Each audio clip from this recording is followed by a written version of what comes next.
Hello everyone, good morning. কেমন আছো তোমরা সবাই? আশা করছি খুব ভালো আছো। সঙ্গীতাস লাইফে তোমাদের সবাইকে জানাচ্ছি আরও একবার ওয়েলকাম। সকালবেলা ঘুম থেকে উঠে প্রথমেই ভাবছিলাম যে এই বাড়িতে আসবো না, ঘরের কিছু কাজকর্ম করব, সেটাই আর কি করছিলাম। তারপরে এই বাড়িতে এসে দেখি বৃষ্টিতে তো অবস্থা খুবই খারাপ।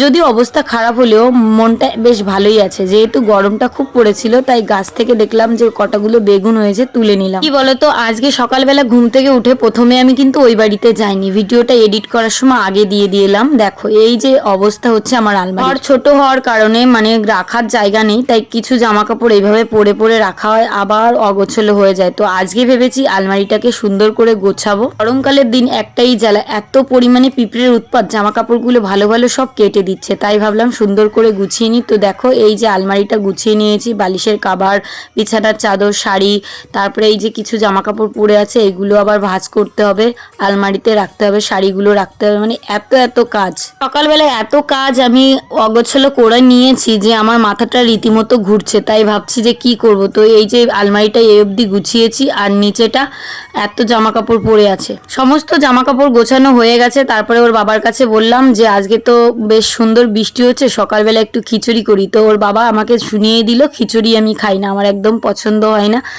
তো তারপরে আর কি করব, যে থাক তাহলে সকালবেলা আর কিছু করব না, ওর কাছের থেকে জেনে নিলাম। তারপর ভাবলাম চলো মাছের বাজারে যাই। তো এই যে দেখো মাছের বাজারে চলে এসেছি। এখানে মোটামুটি মাছ এনেছে, যে মাছগুলো আমার একদমই পছন্দ হয় না। কাকিমাকে এটাই বলছিলাম যে কাকিমা তুমি একটু অন্যরকম মাছ আনতে পারো না, যেটা দেখে পছন্দ হয়। তো কাকিমা অন্য কথাই বলছিল, হাসাহাসি করছিল যে তুমি এত লেট করে আসছো, মাছ কি পাবা? সে যাই হোক, তো এখান থেকে একটা তেলাপোয়া নিয়ে নিলাম, আর কিছু নেব না। ভাবলাম যে আজকে একটু অন্যরকম খাওয়া দাওয়া করি, যেটা হচ্ছে পুঁই শাক, অনেকদিন খাওয়া হয় না। তো ভাবলাম যে একটু পুঁই শাক নিয়ে যাই, আমার হাজবেন্ড আবার পছন্দও করে না। গুড মর্নিং, কেমন আছো তোমরা সবাই? আশা করছি খুব ভালো আছো। দেখো বৃষ্টি বৃষ্টি সকালে আজকে একটা নতুন ব্লগ নিয়ে তোমাদের সঙ্গে হাজির হলাম। আজকের দিনটা কি বলবো, খুবই সুন্দর। কালকে রাত থেকে এত সুন্দর একটা ঠান্ডা ওয়েদার পড়েছে, মনের ভিতরে একটা আলাদাই শান্তি লাগছে।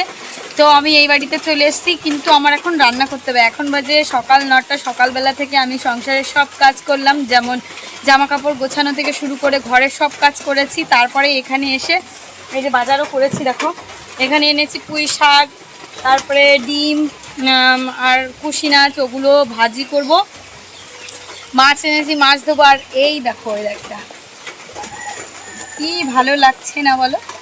তো এরকম ওয়েদারে আমার একটাই একটু সমস্যা হয়ে যাচ্ছে, যেটা হচ্ছে ওই বাড়ি থেকে এই বাড়ি আসাটাই। এই তো দেখো মানে মাঝখানে এরকম জল কাদা পেরিয়ে ওই যে আমাদের বাড়ি, ওই যে ঘরটা দেখছো, না না সরি, মানে এই যে এইখানে পিছনে যে ঘরটা আছে ওইখানেই আমাদের বাড়ি। তোমরা তো অনেকেই জানো, কিন্তু ভিডিওয় তো এরকম প্রপারলি দেখানো যায় না। তো আমি রান্না করব, চলো সিম্পল রান্না করব, কি করি না করি তোমাদের সঙ্গে শেয়ার করি। বেশ ভালোই লাগছে ওয়েদারটা, মানে কি বলো তো, শরীরে গরম না লাগলে সব কিছুই ভালো লাগে, কষ্ট হলেও ভালো লাগছে। মানে একটু যাতায়াতের সমস্যা, কিন্তু এরকম বৃষ্টি বৃষ্টি ওয়েদারে ভেবেছিলাম খিচুড়ি রান্না করব, কিন্তু আমার হাজব্যান্ড বলল খিচুড়ি ও খায় না, লাট সাহেব হয়েছে, খিচুড়ি খেতেই চায় না। তো যাই হোক, না খাবে কোনো ব্যাপার না, তাই ভাবলাম একবারে ভাত তরকারি করে ফেলি। আমার ওই 10:30টার ভিতর রান্না, এমনিই তো 11টার সময় খাই, তো খুব একটা দেরি হয়নি আমার কাছে। কালকে রাত 1:30টার সময় ঘুমিয়েছি। ফেসবুকে আমি রিসেন্টলি খুব ভিডিও ছাড়ছি, কিন্তু দেখলাম যত ওয়াচ টাইম ছিল, যা ছিল সব একদম মাইনাস হয়ে গেছে। কেন হয়েছে জানি না, সব স্টার টেস্টার ছিল, কি করেছি নিজেও জানি না, কারণ আমার তো এইসব সম্বন্ধে কোনো আইডিয়া নেই। এই যে ফেসবুক করি, এটা নিয়েও আমার আইডিয়া নেই। চলো অনেক বকবক করলাম, এখন কাজকর্ম করা শুরু করি, দেখতে থাকো। এটা খুবই সুন্দর, যদি রান্নাঘর ঘরের পাশে হয় কি না ভালো লাগে বলো তো। ঘরের ভিতর টুকটুক করে রান্না করব আর বেশ একটা আলাদা মজা নেব। কিন্তু এই যে ছুটে ছুটে এসে কাজকর্ম করা, রান্না বান্না করা, এটা হয়ে যায় আমার কাছে একটু বিপজ্জনক। মানে বৃষ্টি হলে যে গরমটা পড়েছে সেই স্বস্তি থেকে তো বাঁচা যায়, কিন্তু এই যে বৃষ্টির ভিতর ভিজে ভিজে কাজকর্ম করা, সংসারের সব এই জিনিসগুলো না ভালো লাগে না।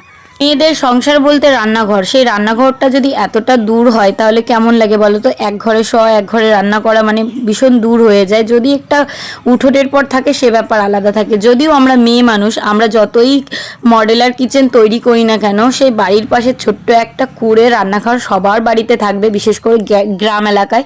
তো যাই হোক, আমার রান্নাঘরটা একটু দূর হলেও আজকে ভাবলাম যে গ্যাসেই করি। গ্যাসে রান্না করব কেন বলো তো, বৃষ্টির ভিতর উনুনে আজকে ইচ্ছা করছে না রান্না করতে। তো অনেকগুলো বাসন পড়ে রয়েছে, সেগুলো মাজতে হবে। আজকে কিন্তু সারাদিনই মোটামুটি বৃষ্টি হচ্ছে, তো বৃষ্টিটা বেশ ভালোই পড়ছে, তাই জন্য ছাতা নিয়েই আমার কাজে লেগে পড়তে হলো। এদের শখের জিনিস রান্নাঘর, সেই রান্নাঘরটা নিয়েই মানুষের স্বপ্ন থাকে। তারপরেও কিন্তু আমরা ছোট্টখাট্ট রান্নাঘর কিন্তু বাড়িতে রাখি, কারণ ওই বাড়িতে পাতা দিয়ে তারপরে জ্বালানি দিয়ে রান্না করার মজাটাই আলাদা। যদিও আমার ঘরে গ্যাস আছে, তারপরে এই উনুন আছে, আজকে ওটার উনুনে করলাম না। তো কি আর করা যাবে। এই যে যে জায়গাটা দেখছো, এই জায়গাটা কিন্তু আমাদেরই, যেখানে কলপাটটা এখনও ঠিক করা হয়নি, কারণ ভবিষ্যতে ইচ্ছা আছে এখানে একটা বাড়ি করার। তো কতদূর কি করে পারি সেটাই দেখার বিষয়, এখনও অবধি এই নিয়ে ভাবনা চিন্তা করিনি। তাই কলের পোর্শনটা এমন জায়গায় যে এখান থেকে ঠিক করাও যাবে না। তো এই যে হচ্ছে আমাদের বাড়িতে ভাড়া থাকে, মানে আমাদের বাড়িতে একটা দোকান আছে, সেই দোকানে ইনি হচ্ছে চুল কাটে, নাপিত ভাইয়া। তো ইনি আর কি মাছ নিয়ে এসছে, মানে মাছ ধরে, সেই মাছগুলো আর কি বলেছিলাম যে আমাকে কটা মাছ দিও, এখানে আছে জিওল মাছ আর কটা টাকি মাছ। তো উনি আমাকে দিয়ে গেল। তো মাছগুলো বেশ সুন্দর মাছ, তাই আমি চলো তোমাদের দেখাই। বেশ সুন্দর বড় বড় একদম দেশি জিওল মাছ, বুঝতেই পারছো জিওল মাছ কতটা উপকারী। তো এখন তো আর দেশি মাছ পাওয়াই যায় না, সব চালানো মাছ। চালানো মাছ কি খাওয়া ভালো? তাই ভাবলাম মাঝে মধ্যে যদি তুমি দেশি মাছ পাও তাহলে অবশ্যই কিন্তু আমাকে এনে দিও। তাই জন্য কিন্তু উনি এই দেশি মাছগুলো আমাকে এনে দিয়েছে, যদিও খুব বেশি একটা না। তো এটা আজকে তো খেতে পারবো না, যেহেতু রান্না বান্না হয়ে গেছে, তাই ভাবলাম যে এটাকে জিউয়ে রাখি। তো এর পরের দিনও না আমরা খেতে পারবো না, এর পরের দিন হচ্ছে শনিবার। তো এই ব্লগটা অনেক দিন আগেরই, আমি এডিট করতে পারছিলাম না, যাই হোক আজকে দিয়ে দিলাম। আর এই যে দেখো আমার পুঁই শাক দিয়ে তেলাপোয়া মাছের তরকারি রেডি। আর এখানে হচ্ছে কুশি মাছ ভাজা, সঙ্গে ডিম দিয়ে দারুণ সুন্দর করে ভেজেছি, একটু রসুনের কোয়া দিয়েছি, ভীষণ সুন্দর একটা ফ্লেভার বেরোয়। এই ভাজাটা না ছোটোবেলায় দেখতাম আমার মা ভাজতো, আর খুব ভাল লাগতো খেতে। তো এখন দুজনে মিলে খেয়ে নিচ্ছি। মেয়েটা আজকে ঠাম্মির কাছে খেয়েছে সকালবেলা থেকে, মানে বৃষ্টির ভিতর তো এই বাড়িতে আসতেও পারেনি। তো আমরা বৃষ্টির ভিতর দুজনে মিলে এসে এইখানে খেয়ে দিয়ে নিলাম।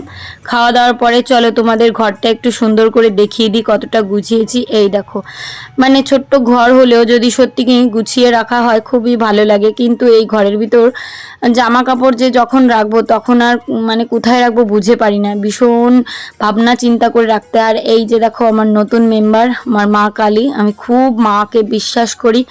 তো তোমাদের দেখিয়ে দিলাম। আর হাজব্যান্ডের জামা কাপড়গুলো এইখানে রেখেছি, আর এইখানে রেখেছি আমারগুলো। আর দেখো আলমারিটা খুলছেই না, মানে শোকেসটা। আর এখানে রেখেছি পরার শাড়িগুলো, যেহেতু আলনায় গুছিয়ে রাখার জায়গা নেই, তো সব কিছু গোছানো হয়ে গেছে, সুন্দর করে গুছিয়ে নিয়েছি, দেখিয়ে দিলাম।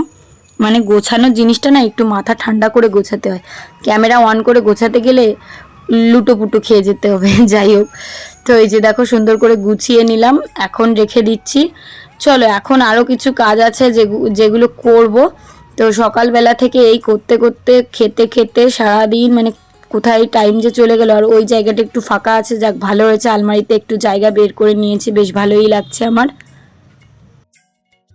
তো বন্ধুরা আমরা দেখো এখন যাচ্ছি হাঁটতে, ওই যে একদম গ্রামের রাস্তা, বেশ সুন্দর ওয়েদার। ওরা যা স্পিডে হাঁটছে দেখো, আমি কতটা পিছনে, হেঁটে এগোতে পারছি না, কারণ আমার হাঁটা অভ্যেস নেই। তো রাইচু আটেটা কাভার করেই ফেলবে এখন, আর মেজদি আর চৈতালি সবসময় আমার আগেই থাকে, আমি ওদের সঙ্গে পেরে উঠতে পারছি না, যতই চেষ্টা করি না কেন।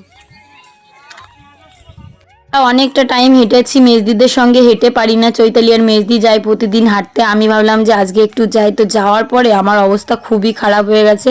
তো এইখানে আবার আমরা এসেছি বর্ডারে একটুখানি ঘোরাঘুরি করার জন্য। আর এটা দেখো আমাদের বাড়ির পাশে বাংলাদেশের বর্ডারটা কিন্তু এতটাই কাছে, কি বলবো, 3 মিনিটেরও রাস্তা না হেঁটে আসলে। কিন্তু এখানে এই রাস্তাটাই উঠতে দিচ্ছিল না বিএসএফরা, কেন জানি না। মানে আমরা বলছিলাম যে আমরা তো এই এলাকারই লোক, আমাদের তো কোনো ভয়ের ব্যাপার নেই। তো দেখো এইভাবে পাইচারি করছে, যাই হোক ওনাদের ডিউটি ওনারা পালন করছে, আমাদের তো আর কিছু করার নেই। তো বর্ডারটা দেখিয়ে দিলাম, তারপরে এলাম আমরা একটু শাড়ির দোকানে এসে দেখি অনেক রকমের সুন্দর সুন্দর শাড়ি তুলেছে। আর যেই কাকিমাটার দোকানে এসছে, ওই কাকিমার দোকানে আর কি হালখাতা হবে, তাই বলছিল যে বৌমা একটা শাড়ি নাও, তাহলে বাকি হোক তোমাকে একটা হালখাতা করতে দিতে পারবো। তো আমি না ভাবছিলাম, আমি এই জন্যই দোকানে আসতে চাই না, দোকানে আসলে পরে আমার অবস্থা হয়। তো দেখো বন্ধুরা এই শাড়িটা কেমন লাগছে একটু কমেন্ট করে জানিও তো। এটা উল্টাও, আমি ভাবছিলাম যে এটা নেব, আবার আছে তিল, এটা দেখো কি এইটা দেখো তো এটার পাটটাও সুন্দর, আবার এখানে ভালো কুচিতেও বেশ সুন্দর ডিজাইন আছে, তাই না? এটাই নি কম দামে। এমন তুমি যদি এটা নাও তাহলে নেবো না, না তুমি যদি নাও তাহলে আমি ওইটা দেবো। শাড়ির দোকানে ঢুকলে আমি কিছু না কিছু কিনবই, এটা আমার মানে স্বভাব হয়ে দাঁড়িয়েছে। যাই হোক, কিছু করার নেই। আমার না কদিন থেকে একটু শাড়ি কেনার খুব একটা মানে হয়েছে, খুব শাড়ি কিনতে ইচ্ছা করে। যেমন বাড়িতে পরার জন্য পাতলা পাতলা শাড়ি, সেই মোটা শাড়ি আমি একদম পরতে পারি না, পায়ের ভিতর পেঁচিয়ে যায়, হাঁটতে পারি না। তো চৈতালি আমাকে পছন্দ করে দিচ্ছিল, তো এখান থেকে দেখলাম, ভাবছি যে একটা শাড়ি নেবো। বলো তো কোন শাড়িটা নিই, কোন শাড়িটা তোমাদের পছন্দ হয়। চৈতালি তো দেখাচ্ছে, তোমাদের দেখাবো পরে। তো এইটা একটা বৌমা পছন্দ করেছে, এই শাড়িটাও খুব সুন্দর, কিন্তু আমার না ম্যাক্সিমাম শাড়ি লাল হলুদের ভিতরই হয়ে যাচ্ছে, তাই ভাবছিলাম একটু অন্য কালার নেব। তো এখানে একটা অন্য কালার দেখেছি, সেটা আমি নিই কি না নিই সেটা দেখছি। মানে চিন্তা ভাবনা করতে করতেই আমাদের অবস্থা খারাপ হয়ে যাচ্ছে। তো যাই হোক, ফাইনালি আমি একটা শাড়ি মানে মানে করলাম, বাছলাম। তো এই শাড়িগুলো দেখো, খুব সুন্দর সুন্দর শাড়ি। মানে কাকিমার দোকানে যে শাড়ি আনুক না কেন, খুব প্রথম দেখাই পছন্দ হয়ে যায়। তো এই শাড়িটা আমার জন্য সিলেক্ট করেছি। এই শাড়িটার দাম প্রচুর নিয়েছে, কি বলবো, বাড়িতে পরার শাড়ি এত দাম। আমি তাই ভাবছিলাম যে এই সব শাড়ি যদি বাড়িতে পরি, এত দাম দিয়ে পরি। আর আমার না শাড়ি পরতে গেলে ভীষণ খোঁচায় বেঁধে টেঁধে ছিঁড়ে যাওয়ার ভয় থাকে, ওই জন্য না আমি পরি না। আর এটার প্রতি মায়াও লাগে। তো দেখো, শাড়ি টাড়ি কিনে বাড়ি নিয়ে এসেছি। এখন সন্ধ্যাবেলা ঘরে ঢুকেছি, মেয়েকে একটু চিকেন পকোড়া বানাবো তার জন্য। আর এখানে দেখি উই পোকাগুলো লাইটের সামনে এইভাবে ঘোরাঘুরি করছে। তারপরে আর চিকেনটাকে এই যে ভিজিয়ে রেখেছিলাম, মানে অল্প একটু চিকেন ছিল। তারপরে আর ডিসিশন নিলাম যে না, আজকে আর বানাবো না, যদি তেলের ভিতর ভাজতে যাই এইগুলোই পড়বে। তো রাত্রেবেলা চলো কিছু করতে হবে তো, রান্না বান্না। তো তার জন্য দেখো, এই যে দুধ নিয়েছিলাম 1 কিলো, সেই দুধটাকে আমি আগে ছেঁকে নিচ্ছি। মানে বিকালবেলা নিয়েছিলাম। আর সেই যেটুকু মাংস দেখেছিলে, সেই মাংসটা রান্না করছে আলু দিয়ে, মানে একদম হালকা পাতলা ঝোল হবে, যেটা হচ্ছে হালকা পাতলা না, মোটামুটি হবে, যাতে রুটির সঙ্গে খেতে পারি। আর মেয়েটা আছে হচ্ছে ওর ঠাম্মির ঘরে, আর ওর পিসিমণি এসছে জন্য ও আর এদিকে আসছেই না। পিসিমণি ওকে খাইয়ে দিচ্ছে, গল্প করছে, ওর ভীষণ মজা লাগে। ও পিসিমণিকে এত ভালোবাসে কি বলবো। তো পিসিমণির জন্য এক বাটি, আর সিঞ্জিনির জন্য এক বাটি, আর মাংস দিয়ে রুটি দিয়ে এলাম। আজকে মাংসটা কেমন হলো? ভীষণই ভালো। মাত্র 2 পিস করে মাংস খেলে তাও এত ভালো লাগলো। দেখো প্লেট একদম ফাঁকা। আমার বরটার রুটি এত ফেভারিট, আর কি বলবো। খেয়ে নাও, চলো আমি একটা জায়গায় যাই, দেখি আমটা পাওয়া যায় নাকি। কি এই দেখো কোথায় যাচ্ছি এই রাত্রেবেলা, আর আমরা খাওয়া দাওয়া করি কোথায়, দেখো এই যে ঘর আমাদের। আর এখন আমাদের বাড়িটা ওই যে লাল আলো জ্বলছে দেখছো। এখন আমি রাত্রেবেলা অন্ধকারে কোথায় যাচ্ছি বলো তো? যদিও এইখান থেকে অনেক সাপকোপ থাকে, তো আমি 2-3টে আওয়াজ পেলাম।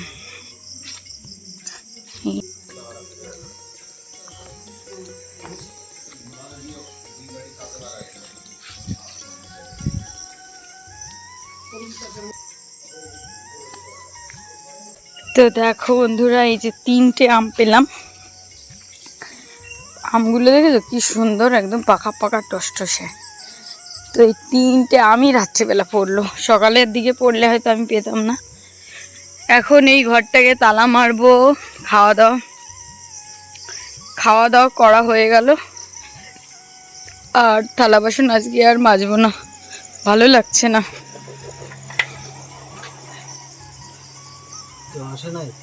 না, 3টে আম পেয়ে গেলাম।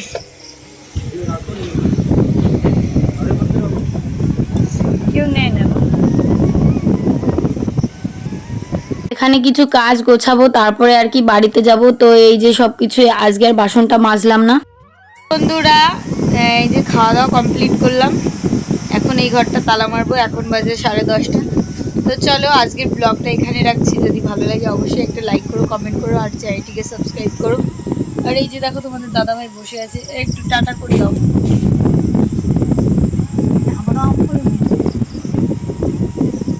চলো টাটা।